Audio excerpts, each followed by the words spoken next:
안녕하세요. 습변입니다. 오늘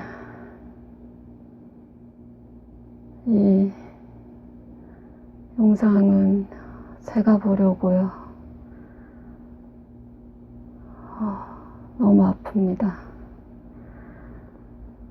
너무 아프다. 너무 아프다. 너무 아픈 것이 하루 이틀이 아닌 세월이었지만 사고 후에 10수년, 그 중에 6년은 정말 너무 죽음의 고통이었고요. 하루하루가. 지난 5년은 아예 거동도 불가능했었고 너무 아픈데 견디려고 그만 멈춤하고 싶을 때 지금 이 모습 보면서 제가 저 자신한테 하는 이야기 들으면서 그때 또 버티려고요. 택시 제가 너무 아프고 속도 너무 아파서 약도 복용을 조금밖에 하지 않은 상태라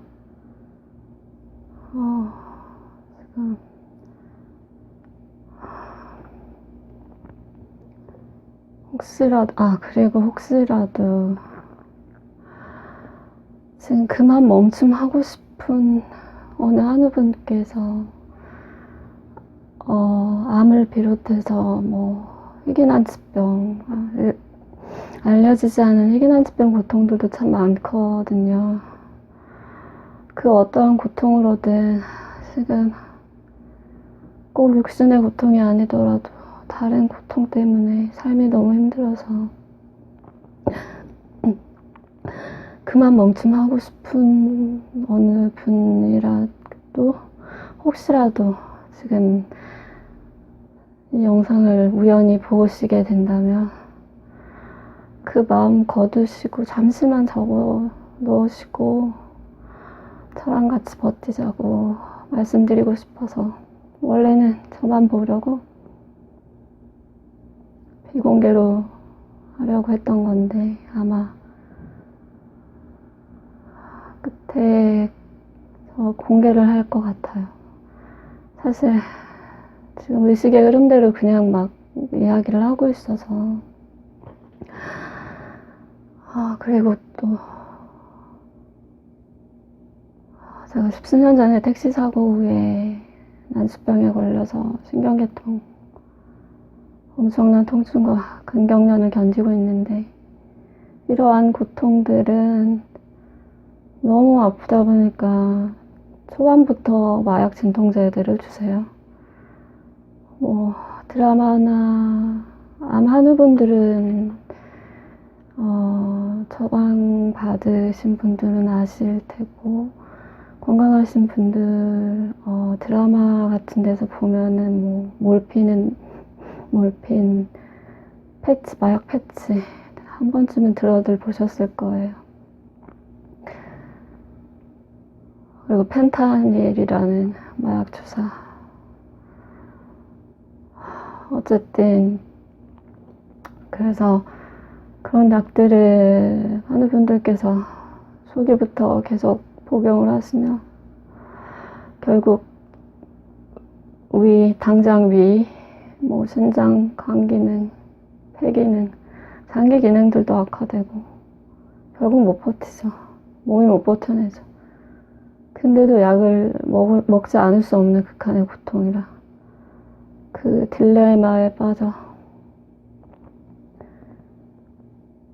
제가 사고가 나고 저도 그런 약들을 복용하고 그때는 물론 지금만큼은 아프지 않았죠. 그런데 그 당시에는 그 고통이 가장 최악의 고통인 줄 알았죠. 환자로서 소송을 시작하게 되면서 환자로서만 목소리를 내면 안 되겠다. 들어주지 않겠구나. 힘이 필요하구나, 이 사회에서. 그러려면 변호사가 돼야겠구나. 그래서 건강한 친구들이 연애를 하고 결혼을 꿈꾸고 결혼하고 일하고 자기 커리어를 쌓아가고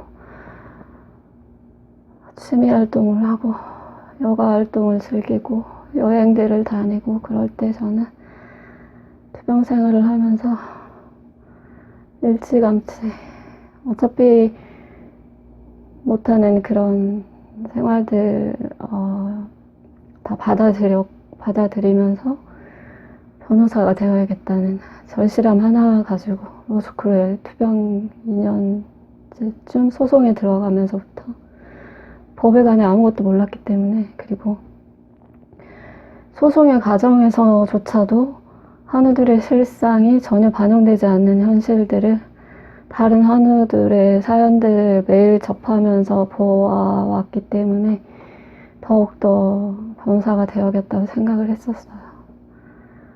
불가능한 도전이었는데 다행히도 너무나도 감사하게도 도전한 그 해에 소송이 들어가고 신체 감정을 받고 그런 해였기 때문에 공부도 전혀 하지를 못했는데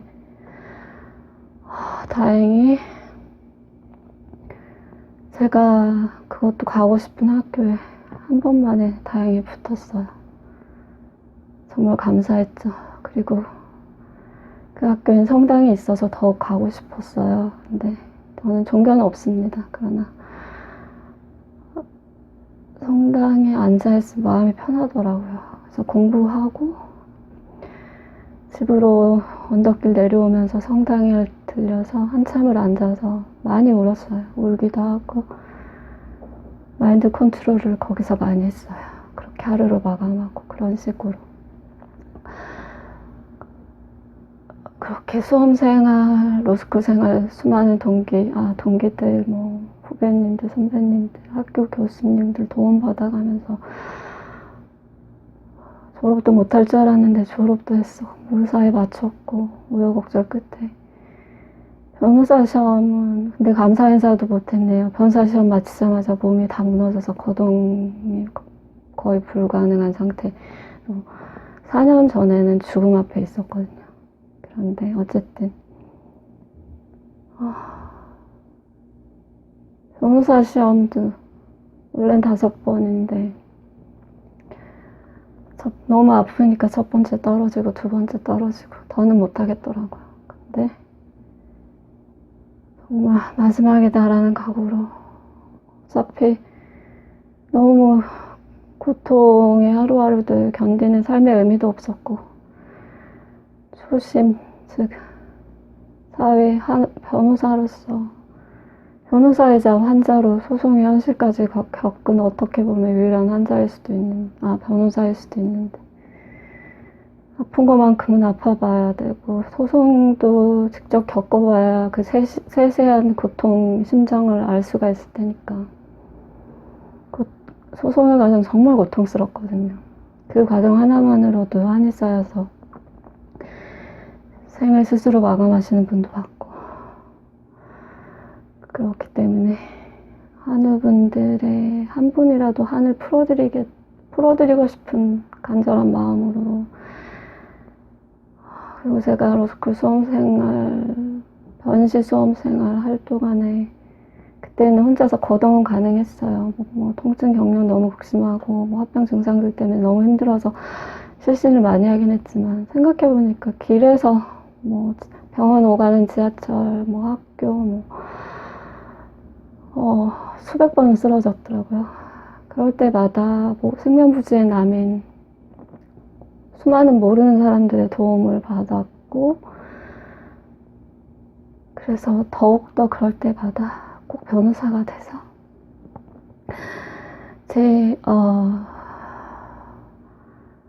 제가 정말 살고 싶은 삶은 포기해야 했지만 사회에 조금이라도 미약하게나마 보탬이 되고 더 기여할 수 있는 그런 삶을 살아야겠다. 그렇게 감사함을 갚아야겠다라고 생각을 했는데 변호사 시험 3번째 도전할 때 정말 죽을 각오로 했네요. 어떻게 했는지 돌아가면 다시는 못 해낼 일단 인간이 가지는 모든 감정들을 내려놨어요. 왜냐면 제 머릿속 흔히 뇌구조라고 하잖아요. 뇌구조가 실신할 때는 거의 100%, 그 전에는 90% 이상이 통증, 경련, 위장 통증, 구토, 호흡곤란, 별의별 합병 증상들, 어지러움, 휘청거림, 힘들다, 못 견디겠다, 더는 못 버티겠다, 나 그만하련다, 나 진짜 이제 더는 못 버티겠다, 나 잡지 마, 나 잡지 마, 이런 단어들로 꽉 차 있었기 때문에 환자들이라면 공감을 하실 거예요. 나머지 10%, 9%, 8%, 7%, 그 공간의 뇌로 법 공부를 해내야 됐기 때문에 다른 슬픔, 두려움, 기쁨은 도움이 되니까 남겨뒀고, 하지만 기쁠 일이 없었죠. 어쨌든 로봇가 됐어요. 정말 로봇처럼. 그런데 몸은 또 로봇처럼, 로봇은 아프지 않잖아요. 근데 너무 아프니까 또 철칙을 세웠죠. 너무 아파서 밤에 잠도 제대로 못 잤어요. 수면제는 초기에만 복용을 하다가 이걸 계속 복용하면 공부를 못 하겠구나, 몸도 더 망가지겠구나, 끊었습니다. 마약도 최소한으로 줄였고, 너무 부작용이 심하니까 항경련제를 복용하면서 한방치료를 병행을 했어요. 합병증이랑 부작용을 잡기 위해서. 그러면서 공부를 했습니다. 공부 시간이 너무 부족했기 때문에. 근데 아침에 일어날 수가 없으니까 숙면이라는 걸 취해본 적이 언젠지 기억도 나지 않거든요. 그래서 아침에 최소한 11시에는 일어나자, 12시 넘기지 말자. 그래서 11시까지는 눈 뜨고 나서는 마인드 컨트롤을 2~3시간을 했어요. 못 일어나니까, 너무 아프니까, 그대로 눈 감아버리고 싶으니까. 어지러 일어나면 똑같은 패턴을 반복을 했죠. 음식도 죽이랑 건강한 음식들 메뉴 몇 가지만 정해서 1년을 사이클대로 똑같이 먹었습니다. 독서실도 그렇게 밥을 먹고 약을 먹고 12시가 넘어서 가서 한두 시간 공부하면 또 몸이 못 버티니까 휴게실에서 누워서 또 낮장으로 찢은 책 보면서,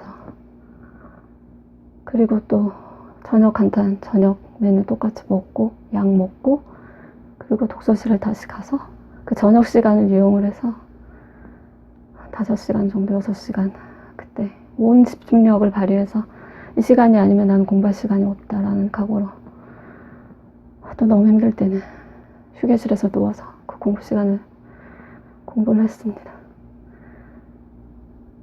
근데 독서실 앞에서도 쓰러지기도 많이 했고, 경찰차를 탄 적도 있네요. 그래서 밤에 쓰러졌다 보니까, 그리고 책도 그냥 종이 봉투에 낱장으로 넣었다 보니까 그게 책인 줄 모르니까 경찰 또 지나가시던, 공부하시던 그 늦은 시간, 새벽 1시 정도 독서실에서 나오신 또 남자분들, 여자분들도 계셨지만 남자분들이 도와주시고 싶어서 오시니까 경찰차가 오더라고요. 그래서 자초지정을 또 그분들이 설명을 드려서 경찰의 도움을 받아서 집까지 온 적도 있고, 몇 번 있고, 정말 수많은 사람들의 도움을 받았네요. 반면에 오해와 편견의 시간도 굉장히 많았습니다. 기분 전환 하겠다고 화장 좀 진하게 하고 나가서 쓰러지면 구토를 하다 보니까 술 취해서 구토한 줄 알고 욕도 먹었고, 지금 웃으면서 할 수 있는 이야기들인데, 그런 편견들, 에피소드들만 모아도 책 한 권은 나올 것 같아요. 다른 환우분들도 모두 호소를 하시는 편견, 오해, 꾀병 환자 취급.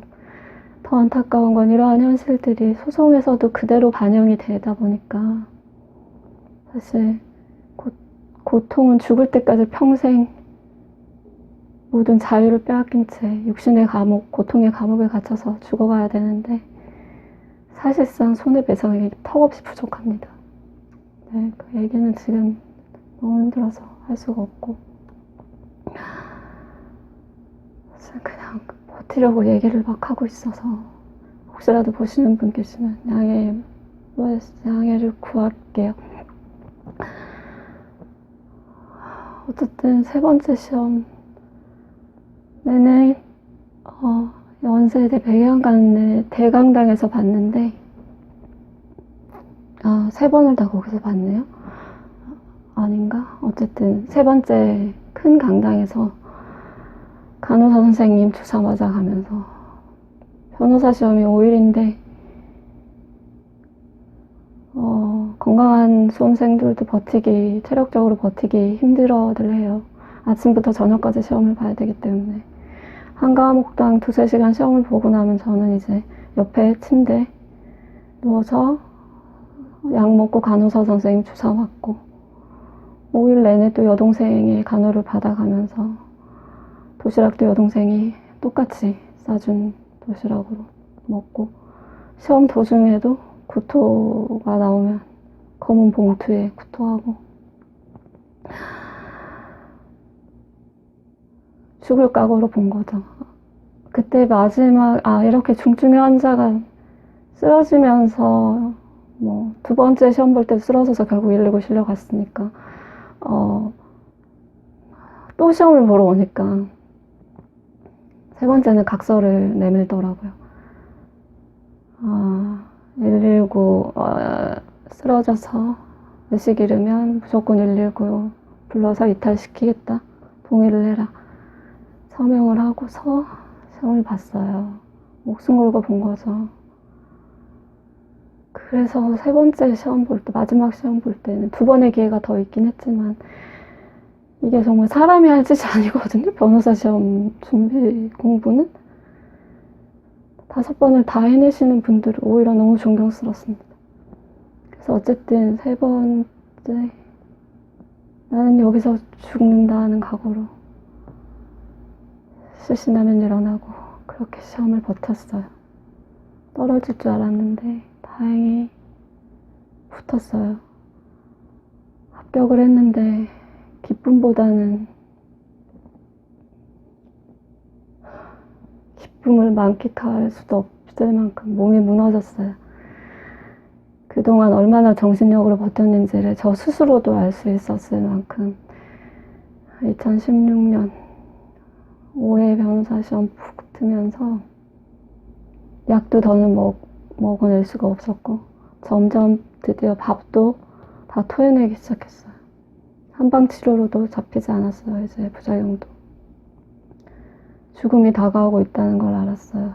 그런데 말기암 하늘분들처럼 시한부 선고가 내려지는 고통은 아니었기에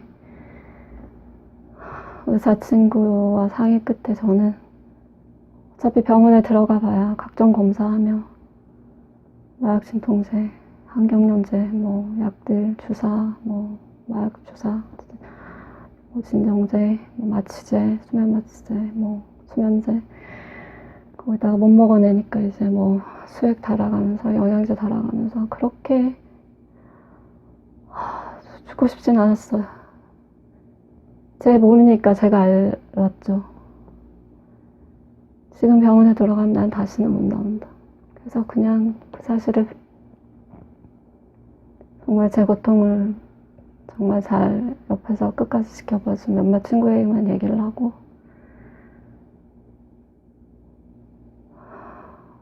그렇게 죽음이라는 것을 맞이하고 있었어요. 그런데 감사히도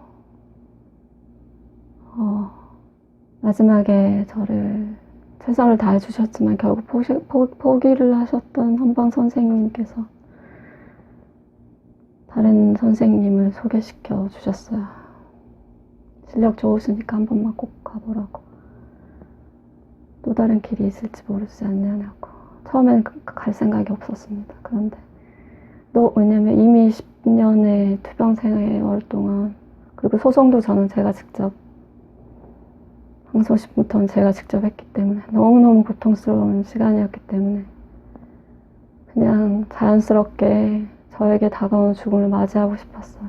물론 살고 싶었죠. 하고 싶은 게 얼마나 많았는데 죽고 싶었다는 이야기가 아니었어요. 고통이 너무 심하니까 고통 없이 이젠 잠들고 싶다는 그 말이었습니다.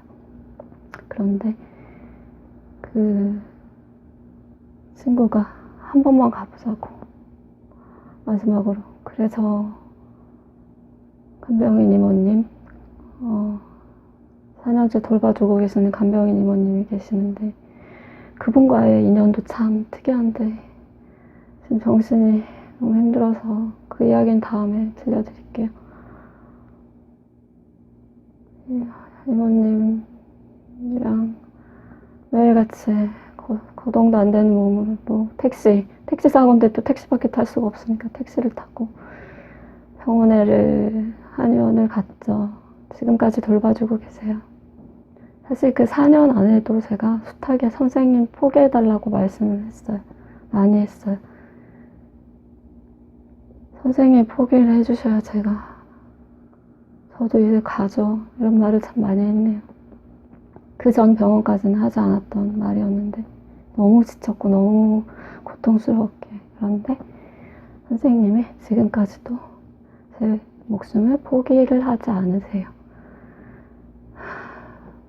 인간적으로 너무 감사드리는 분이죠.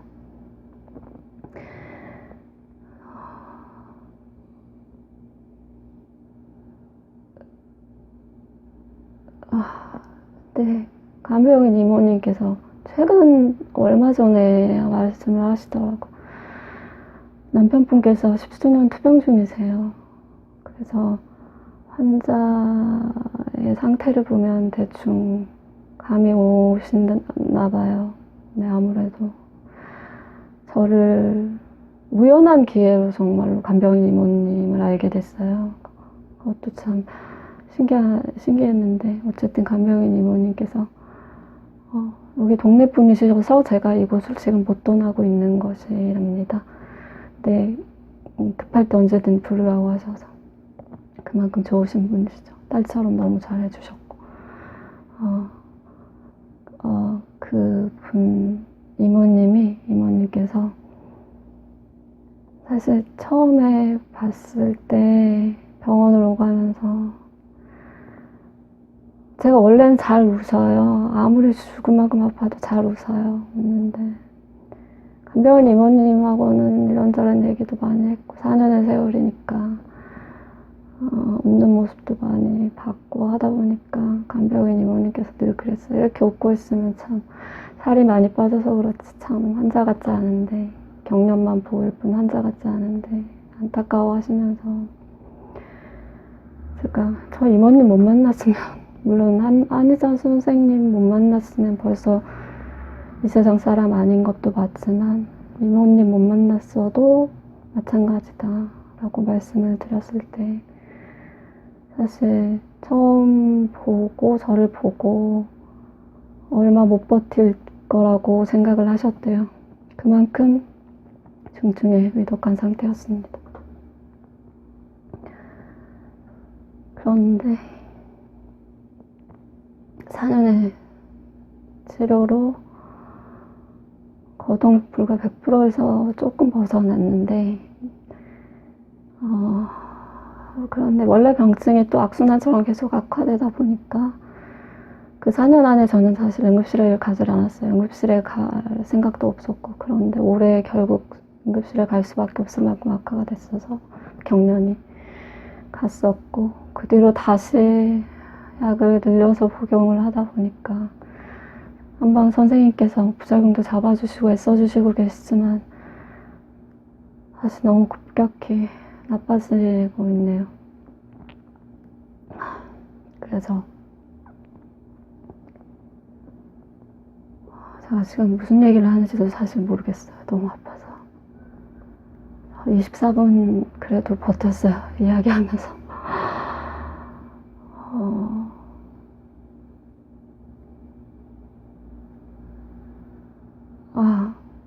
제가 왜 버티냐면 코로나 좀 사라지고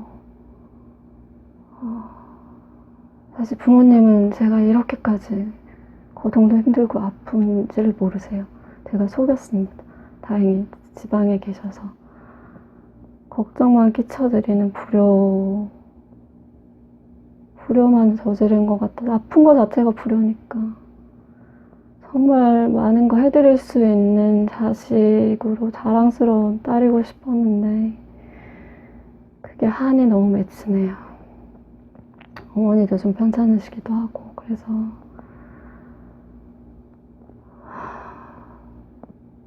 어쨌든 가을에 태어났는데 가을, 제가 가장 사랑하는 가을길을 걷고 싶어요. 그때 마음껏 걷고 싶고, 가을, 예쁜 가을 두 눈에 가득 담고, 보고 싶은 사람들 실컷 보고, 원래는 잘 웃는데 실컷 웃고, 원래는 그리고 먹는 걸 너무너무 좋아했고 많이 먹었는데, 가리는 음식이 없었는데 이제 그러질 못하니까 그래도 지금 제한적이게나마 먹을 수 있게 된 것도 감사한 거죠. 운동도 너무 좋아하고 걷는 걸 너무 좋아했는데 하루 종일 걸을 만큼. 근데 걷지도 못하니까. 그리고 또 좋아하는 게 노래 너무너무 좋아해서 수험생활 때도 너무 아프고 힘들면 공부 시간 잠깐 접고 저는 코인 노래방을 가서 1시간, 2시간 노래를 했어요.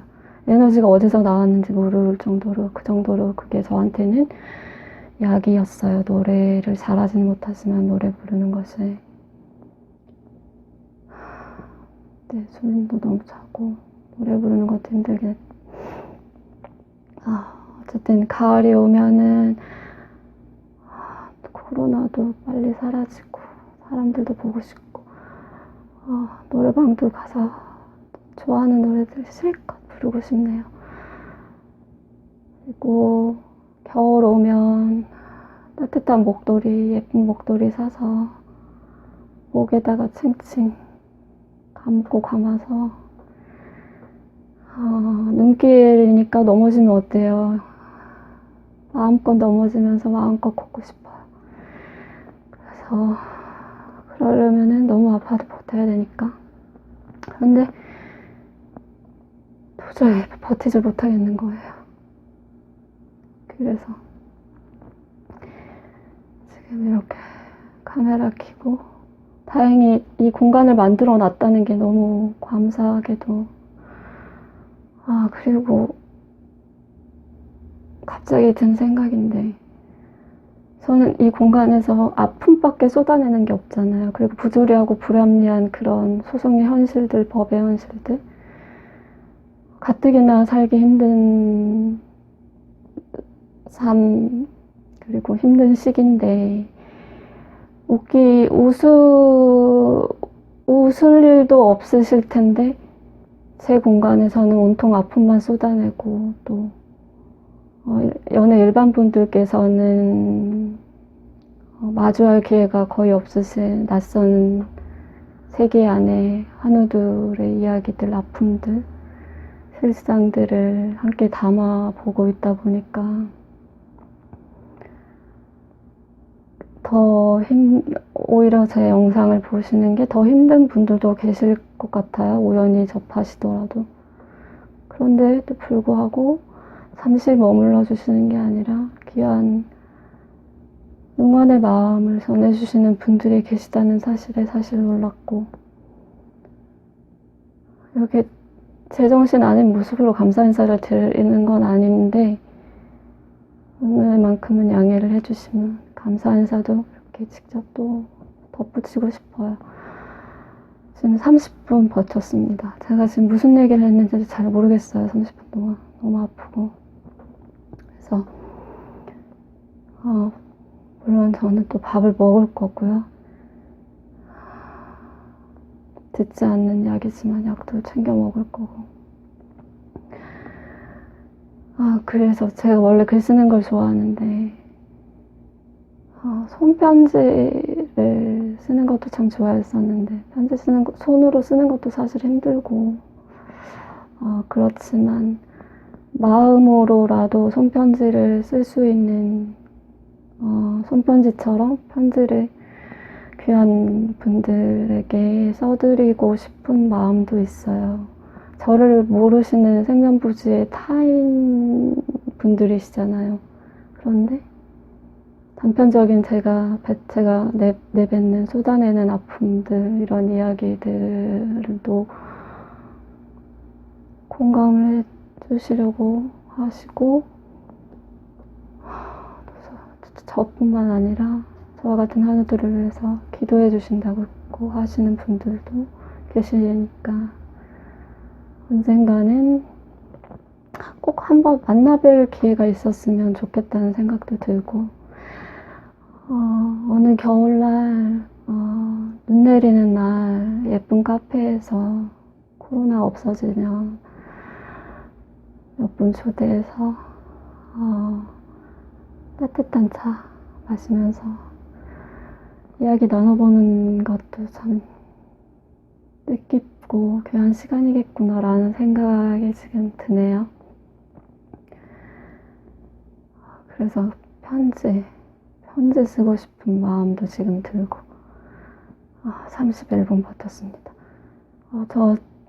너무 어지럽고 노래가 너무 하고 싶네요. 노래 한 곡만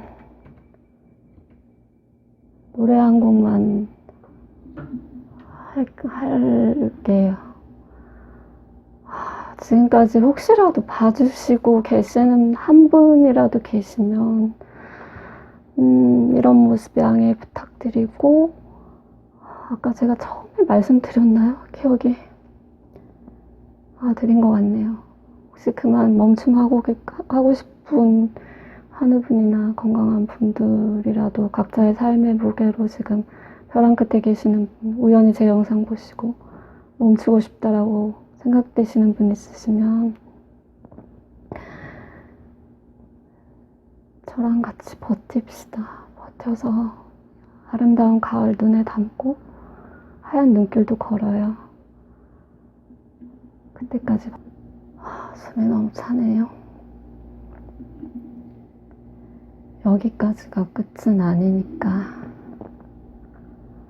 제가 앞부분에 말씀드린 것 같은데 드렸죠. 양해 다시 한번 부탁드리면서 혹시라도 지금 끝까지 봐주시고 계신 한 분이라도 계시면 감사의 인사 전해드리고 싶고요.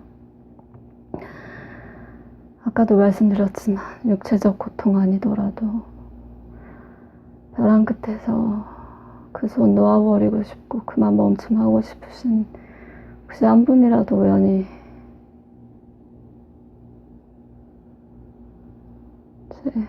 이 영상을 보고 계신다면 여기가 끝이 아니니까 저랑 같이 버팁시다. 가을 너무 예쁘잖아요. 가을도 버티고 하얀 눈길 꼭 걸을 수 있도록 버팁시다. 눈꽃 필 때까지만